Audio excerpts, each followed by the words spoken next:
As we come back out live here in Seattle this morning, we're going to have the chance to be on the first train that heads to the brand new Tacoma station on the new rail system. So it'll be a lot of fun. We're going to jump on that at 6 a.m. and we'll let you know how it goes, Jake and Joyce.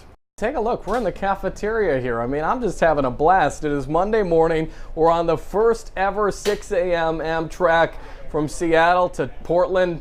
I'm supposed to get off in Tacoma, but I'm in the cafeteria, Jake and Joyce. I don't know if I'm getting off yet. I'll let you know. We'll be there at 6:45 in Tacoma. Rudy was one of the passengers. Rudy, what did you think of the ride so far? Pretty good. Normal. We're a little bit slow, delays, but everything's fine. I prefer riding the train than sitting on the freeway. We're looking at that train leaving the Tacoma station here. An exciting day for Amtrak and WashDOT. The horns are honking. It's a big day. I'm Alex Rozier. We'll send it back to you. And I'll give you all the information I have right now related to this picture that we're getting. That it's a train accident, that we have all southbound lanes blocked in DuPont on I-5 southbound at Mounts Road. And, they're not saying at this point whether we're talking about a freight train or a passenger train. I think we have Alex Rozier on the phone. Alex, you were on an Amtrak train earlier this morning, and now you're almost to this scene, probably caught in the backup. Tell us what you're looking at, what you know at this point. Well, Jake and Joyce, I'm honestly kind of shaken right now because we were on this exact train. I just confirmed with Sound Transit that it was Amtrak 501 that derailed, and that is the train that took off from Seattle this morning at 6 a.m.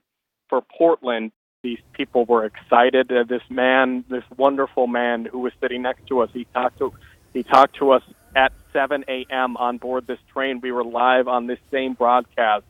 This man was telling us about his excitement because he's a commuter from Seattle to Centralia, and he could get out earlier in the day, and he had to have been on board when this happened.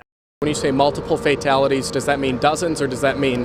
At this point, we're just told there's multiple fatalities. What that means, I don't know. I've heard a lot of different numbers, so we're not confirming anything until somebody does it. Do you know how many cars are involved on the train? And that's Ed Troyer with the Pierce County Sheriff's Office. I do want to show you here the scene. We just arrived. They're having us move down, folks, so we are going to try and walk and talk as best we can. We are on the move, but right now I can tell you that we are overlooking the scene where this train derailment took place. And I have with me now one person who lives nearby. Laura, you lived in the area. Tell me, what did you hear this morning when this all took place?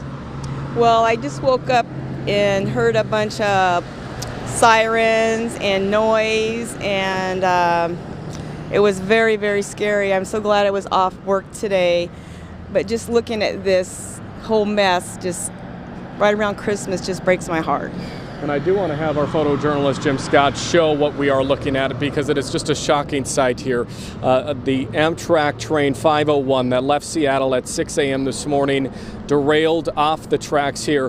This is what every passenger received when they got on the train this morning. It says December 18, 2017, the Amtrak Cascades rollout. I mean, there was every type of person on board this train this morning. You had the rail enthusiasts who wanted to be a part of history. You had the work commuters who were trying to get to the office. You had the young people who were potentially going home after maybe a college semester. And now this. I mean, we're responding to what you heard from Pierce County Sheriff as a mass casualty situation. This train has derailed. There's multiple emergency vehicles spread throughout Interstate 5, the busiest roadway in this region, and we have a very big problem on our hands.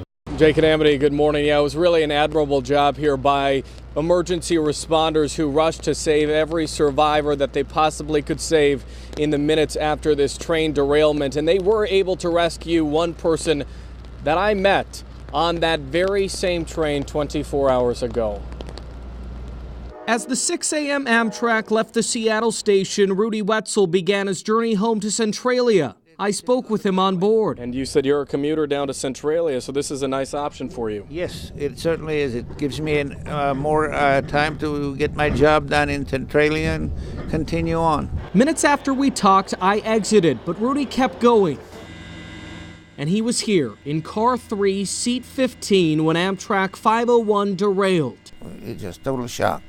I thought initially it was an explosion.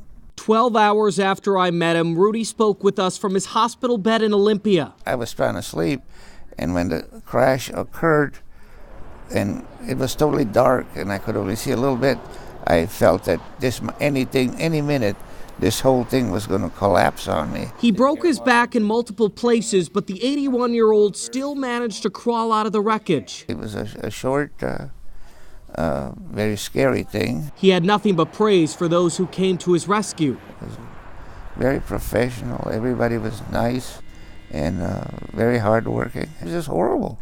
I've seen car wrecks before, but I have never seen anything quite like this. Take me back to that moment when you were on the train, going about your morning, getting closer to Centralia, your farm. What happened? Well, I decided to take a little nap, a short 30-minute nap, and next thing you knew, I was flying all over the train. And when it was all over, I tried to orient myself, and I was underneath the part of the train, and people were above me, and I realized that I was actually outside of the trail because I was laying on gravel. 81 years old. Right. You were a cop in Los Angeles for, what was it, 22 years? 22 years. You've 1 month and 9 days. 1 month and 9 days. You've seen a lot, especially working in law enforcement in Los Angeles.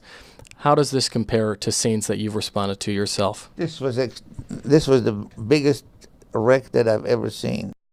I want to end with this. Did you get any sleep last night? Tell our viewers how. I know you have a couple broken vertebrae in your back.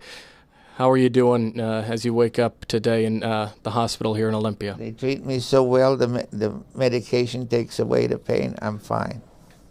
You are a good man, and I'm so thankful that we are able to have this conversation. And we were thinking about you from the minute that derailment occurred, and obviously we continue to think of the families of all those affected. Yeah, I'm very lucky when I consider all the other people that were hurt much more severely than I did.